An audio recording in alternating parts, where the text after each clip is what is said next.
What is going on, everybody? My name is Jason McCullough. This is all music for my sanity. Anyways, guys, I've worked on this video. This is like this 9th time I've done this run through. Problem is, I'm making a comparison video of two guitars. This TTM, 2019 TTM Justifier 7-string, and this Hadean by Rondo Telecaster, and show you the difference between a guitar that retails for $750 and a guitar that retails for $100. Anyways, oh man, that thing is so good. But there's not enough time in the day, not enough time in a video to do both justice. And because I don't want this to be a bashing video, this really needs to be a very objective approach to this. So let's talk objectively. Forget my history with TTM, forget everything I am about TTM. Let's talk about what this guitar is. In my opinion, and this is going to be harsh, this is a textbook example of what not to do. This is everything you don't want to have on a guitar. And the thing is, I've had to remake this video so many times because I keep finding new things as I'm making the videos and I'm looking at the guitar a little closer. So let's just start. These are both Chinese guitars. In other words, they've got the El Cheapo parts, right? They got the $10 tuners. They've got the $10 bridges. I mean, these are 12 technically. I'm talking retail price. I'm not talking about wholesale or manufacturer. Retail. You know, $10 pickups. These sound like crap. Those sound great. You know, whatever. $2 pots, things like that. It's a bolt-on. Very, very standard. But here's the deal. This guitar was unplayable out of the box, and it kind of still is. A lot of dead spots. The frets, they were never worked. They were never leveled. They were beveled on the edge, but they didn't redress where they cut them. So they're sharp, and you can actually cut yourself on these. They're that sharp. The more I kept looking at this, and probably one of the most shocking things I have found, and it bothers me so much because I want to pick it apart and find out what's in there. So, all right. This is probably this is a terrible neck. It's uncomfortable. It's chunky. It just it doesn't have a very good grain. It's got a number of knots in it. Like there's a knot here, a knot here, a knot here, another knot here. Yeah, and this isn't bird's eye, so you know you don't want that.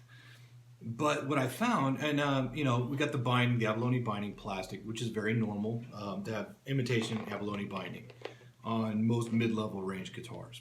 No problem with that, totally cool.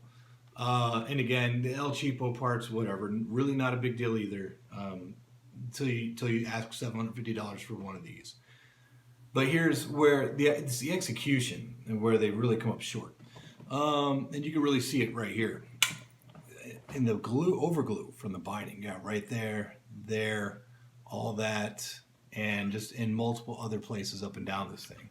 And on this side, you can see the gap between the binding and the fretboard. It's just all over the place.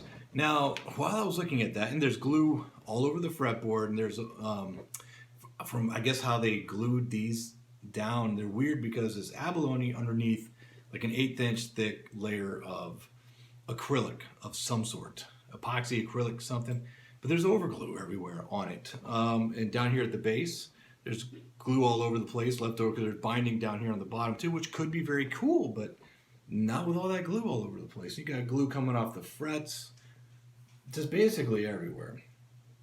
So not good. The neck pocket is loose as anything too. You can stick a guitar pick in either side of this neck pocket.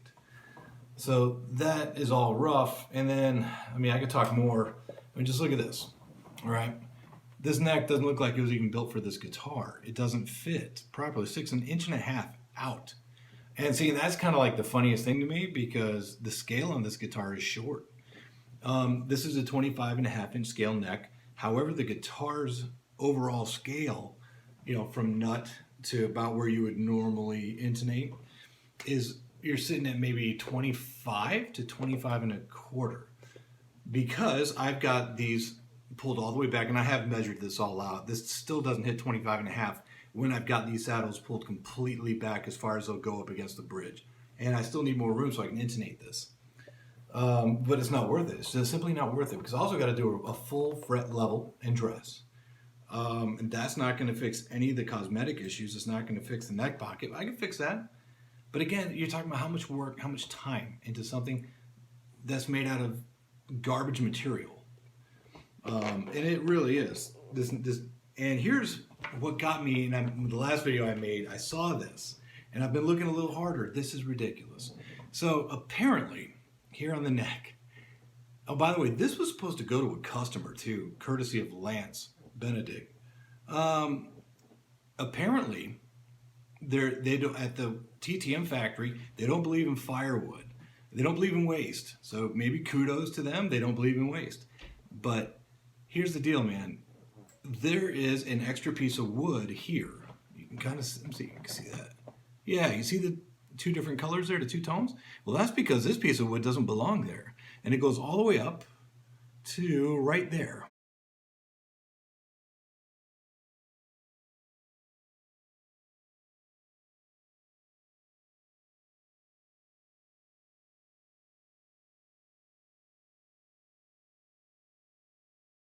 We can see that. So basically, in other words, I want to take this off so bad.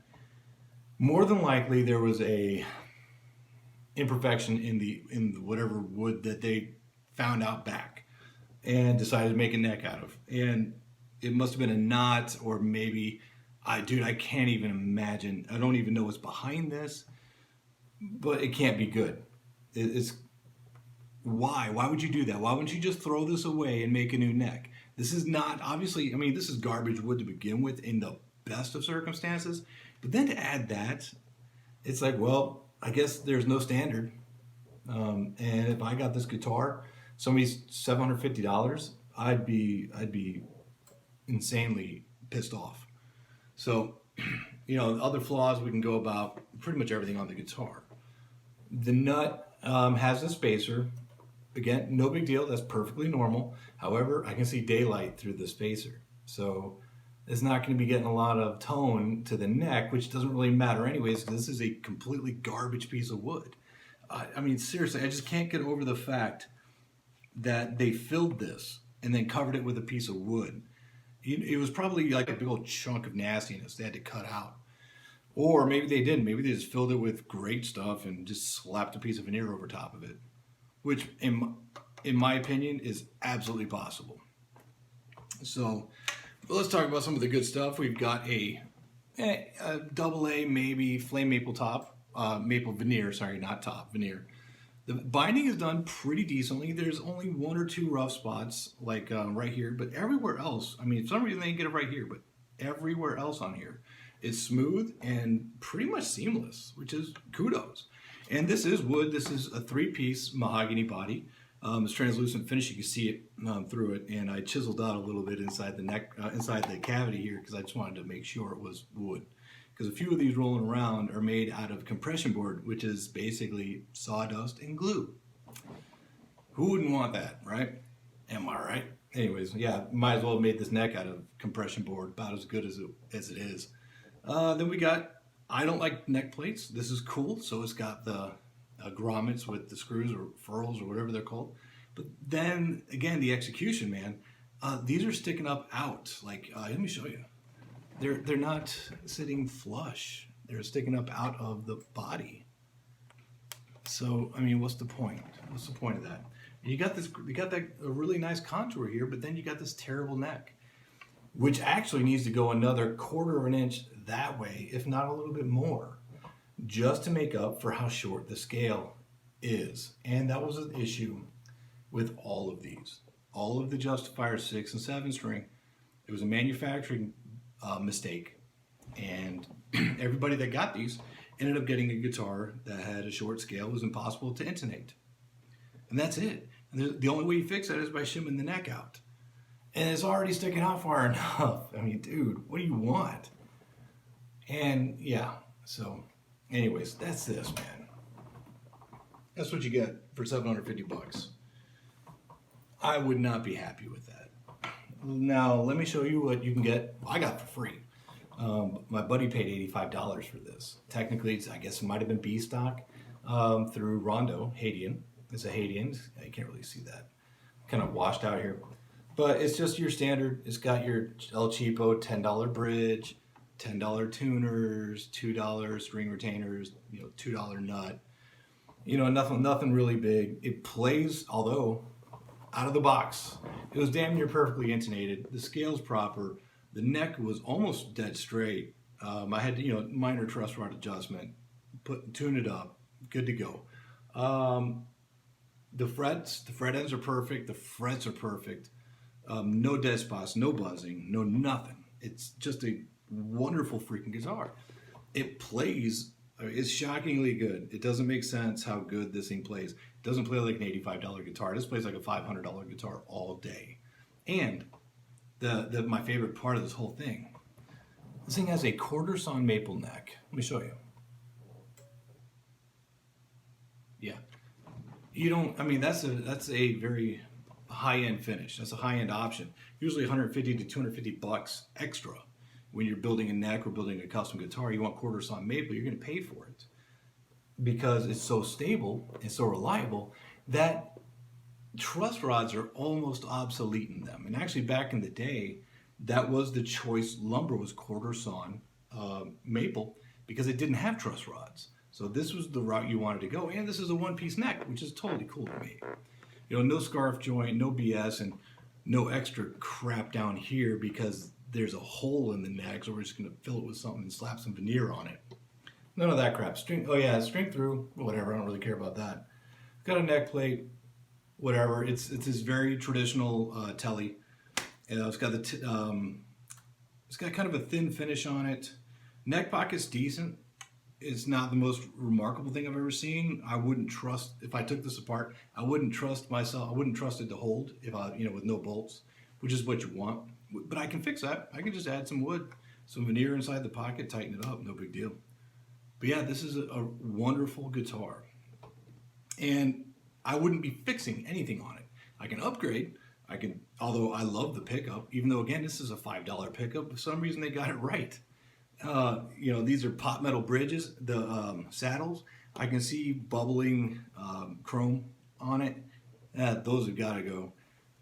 Maybe put some locking tuners on it because, it's kind of more important on a guitar like this without a lock nut because your attention is going straight to those. And, if you want tuning stability, a good set of locking tuners is a great investment. But we're talking, I could drop $200 into this. And I'll be out a grand total. I'll be out $200, but let's say I paid $100 for it, call it $300. And I've got a really, really, really good player, and I've got a guitar that's going to last me 20, 30 years.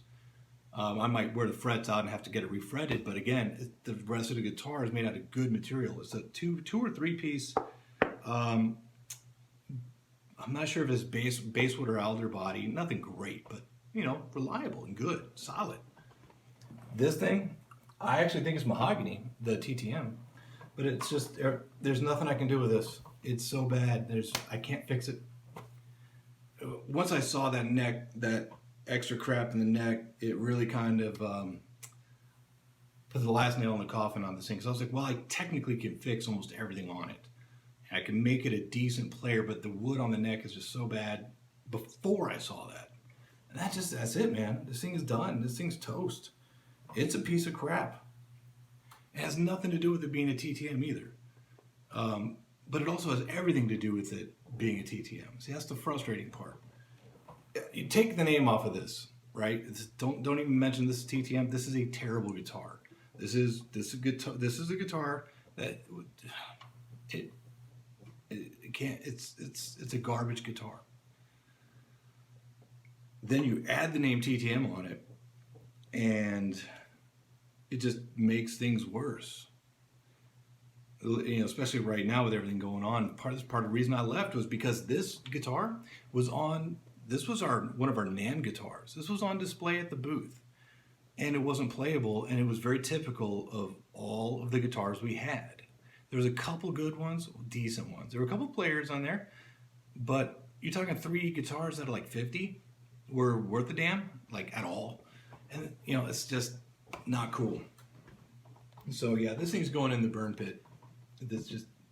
I can't even salvage the parts off of it because they're crap. I can't take the electronics. I can't do anything with it. I mean, I can replace the neck, but then I got a crappy body. I got a crappy route on that Floyd. So even if I want to replace a Floyd, why? You know, it's not even finished all that well. So, anyways, yeah, I mean, that was heartbreaking. I'm not even getting into half of the stuff on this thing. So I just wanted to show some of the more screaming things. $750 or $85? I'll take the $85 one any day. $750 for a guitar that's technically is unfortunately very typical of all of the guitars that they had come out of this factory, and I can't blame the factory because they built these for TTM per TTM standards. That is a TTM guitar. That is a shining example of a 2019 TTM. It's exactly how most of them were, and it sucks. So, anyways, that is it for me, guys. I just want to show you guys what's up. So, my name is Jason McCullough. This is all music for my sanity. You guys have a good one.